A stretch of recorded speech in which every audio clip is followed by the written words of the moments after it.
Thank you.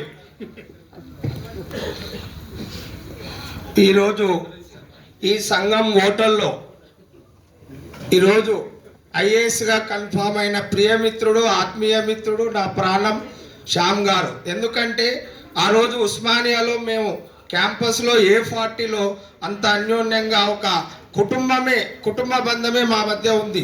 అంటే అట్లా మిత్రులమైన అటువంటి పద్మచారి కానీ, రవికాంత్, రఘు నాతో నెక్స్ట్ నేను మధ్యలో ఇప్పుడు ఆ విషయం కూడా చెప్తాను. ఏంటంటే నేను MA ప్రీవియస్లో ఉండి BEd కర్నూలు వెళ్ళాను. ఆ సందర్భంగా మా మిత్రుడు యాదగిరి మేము కండక్టర్ జాబ్కు రంగారెడ్డిలో అప్లై చేస్తే ఇద్దరికి జాబ్ వచ్చింది. నేను అప్పుడు కర్నూలులో BEdలో ఉన్నా. శ్యాము నా కాల్ లెటర్ తీసుకొని వనపర్తి అంటే కొల్లాపూర్, సోమశిల మీకు అంతా తెలుసు. కొల్లాపూర్లో మాది కుగ్రామం లచ్చింపల్లి. నేను కర్నూలులో ఉన్నా. ప్రియమిత్రుడు శ్యామ్ గారు నా కాల్ లెటర్ ఇంట్లో ఇచ్చి వెళ్ళిపోయాడు. కనుక నేను మళ్ళీ అప్పుడు బస్సులు బంద్ ఉంటే ఎద్దుల బండి పెబ్బేరు హైవే మీద ఉంది, 40 కిలోమీటర్లు ఎద్దుల బండిలో వచ్చి ఆ ఇంటర్వ్యూ అటెండ్ అయినాం. ఈ Gowliguda bus Ramarao DM attend అయిపోయాను. కానీ అక్కడ BEd చేయాలని ఇటు కండక్టర్ రావాలన్న సందేహ స్థితి. కండక్టర్ జాబ్ వదులుకుండా BEd కంటిన్యూ చేశారు.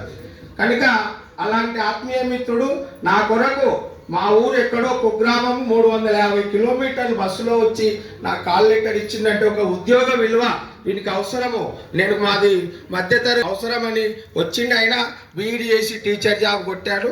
కనుక ఈ విధంగా శ్యాము మాకు నేను ఎప్పుడు ఫోన్ చేసినా ఆయన MRO నుంచి RDO అయి ఆ తర్వాత IASగా కన్ఫామ్ అయ్యిండు. వారి మిత్రుడు కూడా కీమ్యాన్ వనపర్తిలో ఉన్నారు. ఆయన కూడా అడిషనల్ కలెక్టర్. మా అన్న కూడా ఉన్నాడు వనపర్తిలో, లక్ష్మీనారాయణ. శ్యామ్కు ఇద్దరు పెద్దపల్లిలో పరిచయం, మా బ్రదర్ అవుతాడు. ఇట్లా శ్యామ్తో నా సాన్నిహిత్యము. ఈరోజు నేను మా పిల్ల CBSE 10th చదువుతుంది. అయినా నాలోనే ఏదో కొరత, తప్పకుండా పోవాలి, ఈ అటెండెన్స్ నాకు ఇంపార్టెన్స్ అని శ్యామ్ కొరకు వచ్చాను.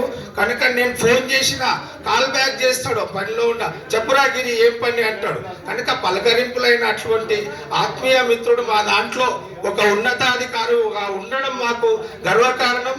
ఈ కార్యక్రమానికి అటెండ్ అయిన అందరు పెద్దలు, రవీందర్ రెడ్డి గారు వనపర్తిలో ఎస్ఐగా చేశారు, కృపాకర్ రెడ్డి వాళ్ళ అల్లుడు. కనుక ఇంకా చాలా మంది, రఘు ప్రొఫెసర్, అందరు ఎడ్యుకేషన్ డిపార్ట్మెంట్ వివిధ రంగాల్లో వివిధ అంటే ఉద్యోగాలు చేస్తూ ఈ బ్యాచ్ ఇట్లనే కంటిన్యూ అయ్యి జీవితాంతం ఇలాగే కొనసాగాలని తెలియజేస్తూ శ్యామ్కు మరొకసారి ఆత్మీయ శుభాకాంక్షలు తెలియజేస్తూ ముగిస్తున్నాను.